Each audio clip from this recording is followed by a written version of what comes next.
Hello, boys and girls. In this lesson, we're going to be looking at how to convert measurements within the same measurement system. And we have to do it within customary and within metric. We'll not switch between the two. But this is the TEK number on this would be 4th grade 4.8b.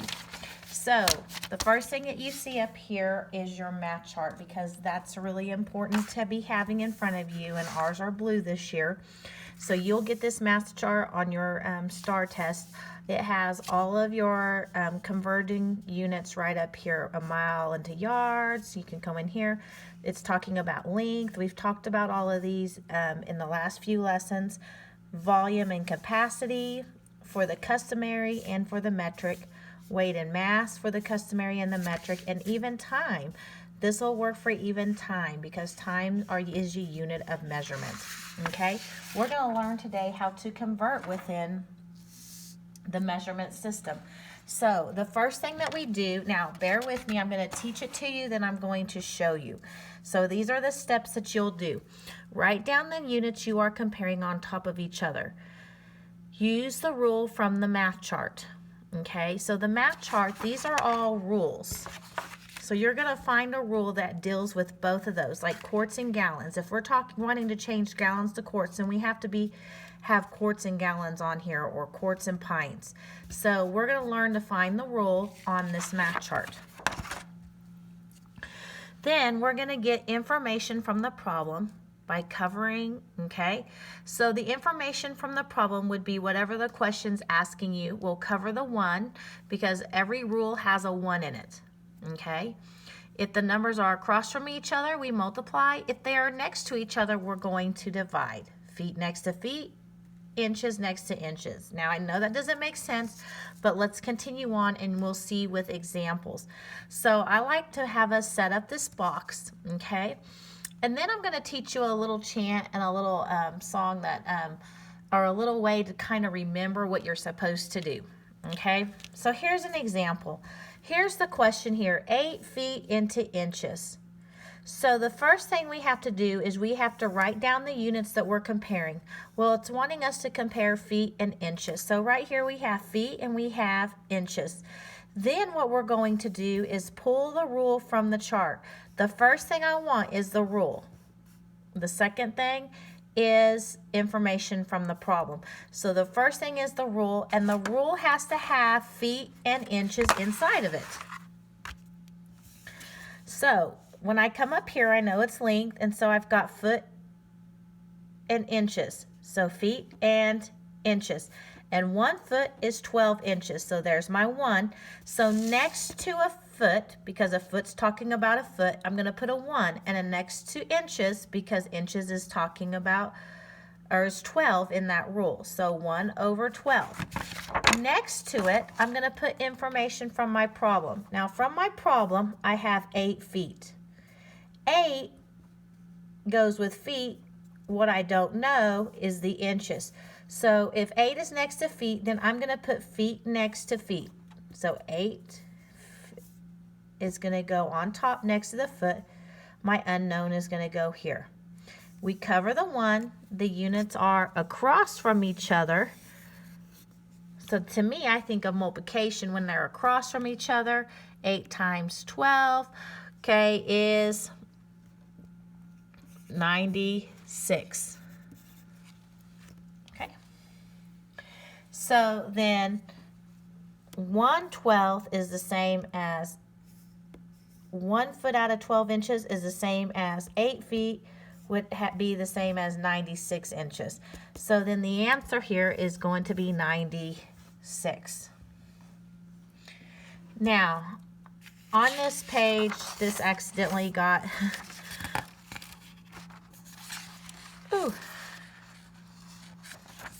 cut off. Gallons and quarts. I thought oh, here it is. Gallons and quarts. So once again, the question came up here and then it ran off onto the other pages. So here's, you're going to make a box and you're going to write the units. Quarts and gallons, or gallons and quarts. It doesn't matter as long as you put the correct numbers next to the correct thing. So quarts and gallons, the rule from the chart. Well, I know that's customary, so gallons and quarts is right here. So 1 gallon is 4 quarts. 1 goes with gallon, 4 goes with the quarts. So 1 goes with gallon. See how they're next to you? 4 goes with quarts. Now here's the information from the problem. I have 6 what? Gallons. So 6 is going to go next to the gallons. So then how many quarts is that? That's what we don't know. Cover the 1. They're across from each other. So across says I'm going to take 4 times 6, which is 24. Oh. And yeah. So for if 4 quarts make 1 gallon, then 24 quarts makes 6 gallons. Now, something you can think of that we're gonna make, and you've made it in 3rd grade, is your big G, and you can get your rule from your gallon guy. So do you see the big black G right here? That's a gallon, and inside a gallon is 4 quarts. So that's where that rule comes. 1 gallon equals 4 quarts.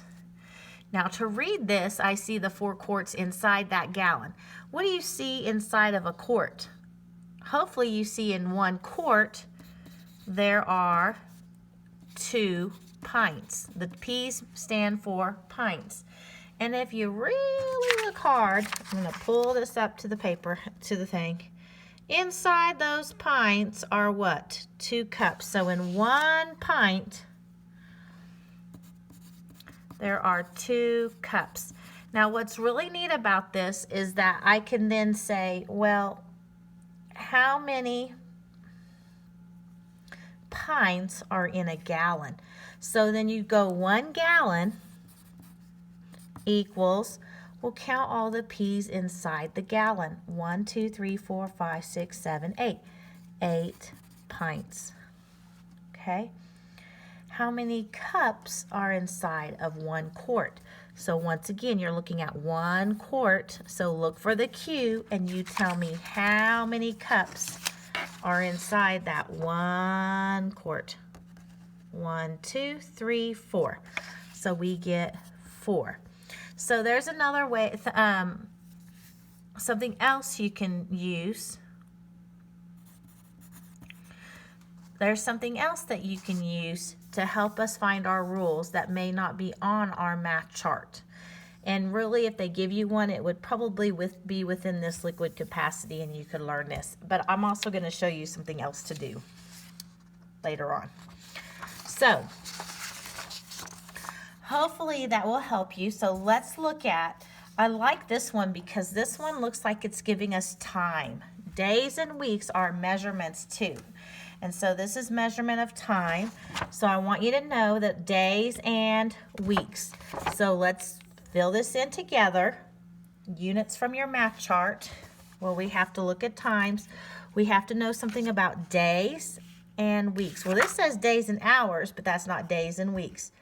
1 week is 7 days. Now, they could be switched back and forth, but they have to both be talking about and equal to in your rule. So 1 week is 7 equals 7 days. So here's my rule. First, let's write down, and it doesn't matter the order as long as you keep the numbers next to each other. In 1 week, there are 7 days, because that's what we got from our math chart. Now, information from our problem is going to go over here. Well, we have 28 days. Days goes with day, so that's going to come up here. Notice we haven't had this before. Now when I cover up the 1, where are the numbers? They're next to each other.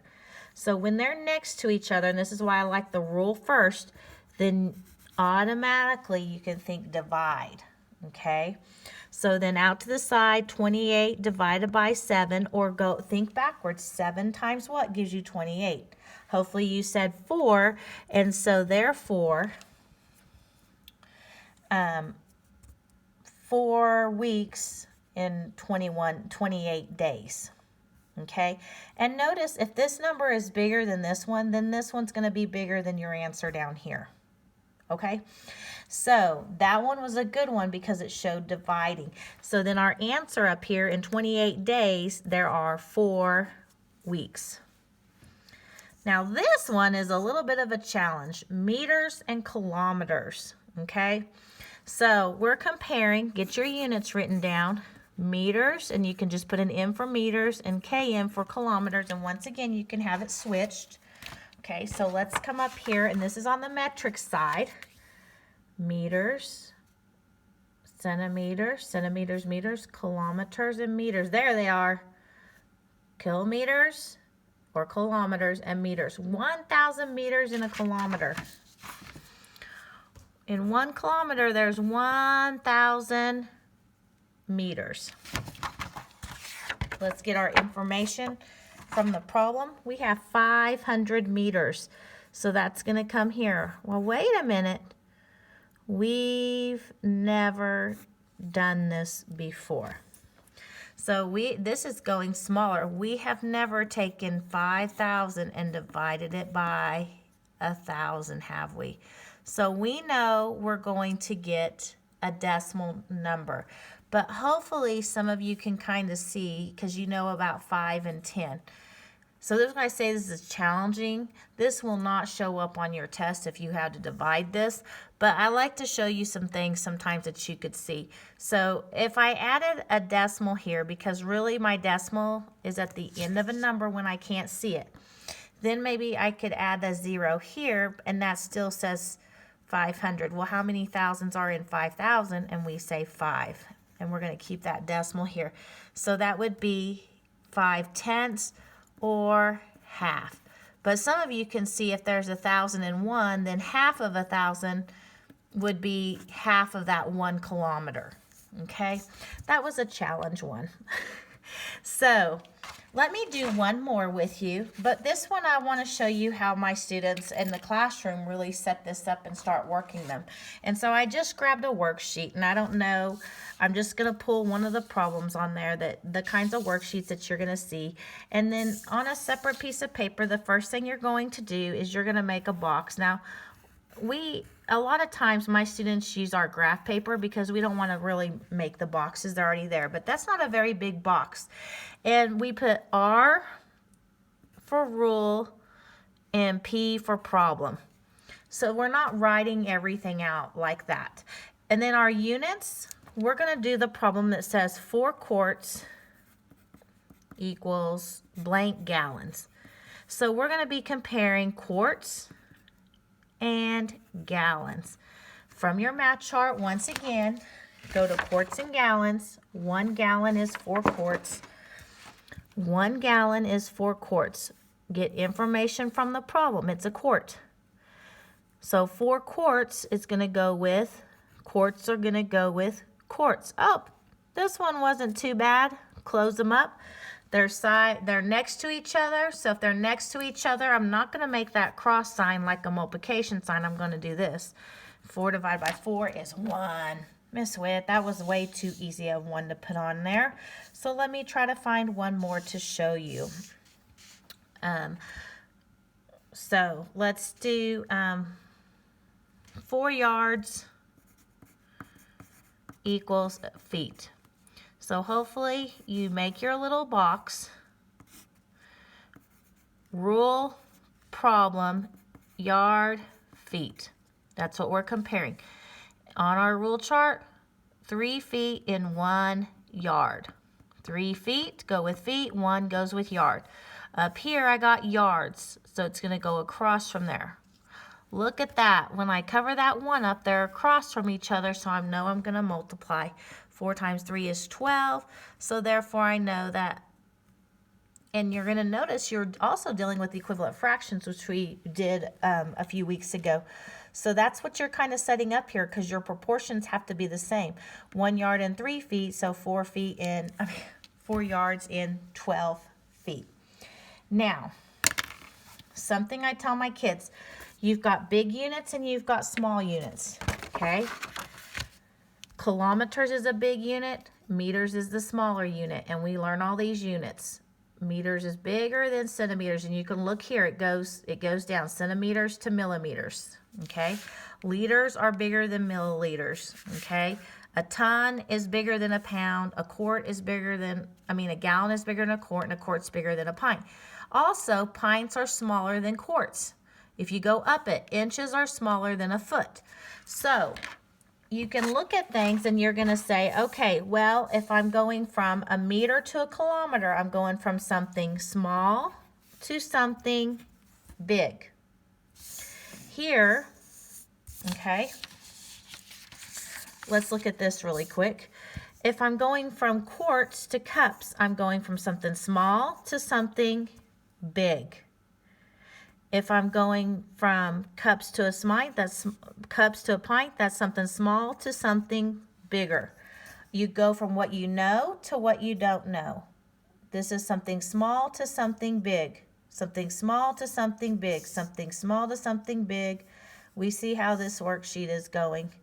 And let's come over here. Oh, finally, something big to something small. Okay? So there's something big to something small, something big to something small. You go from what you know to what you don't know. So I am going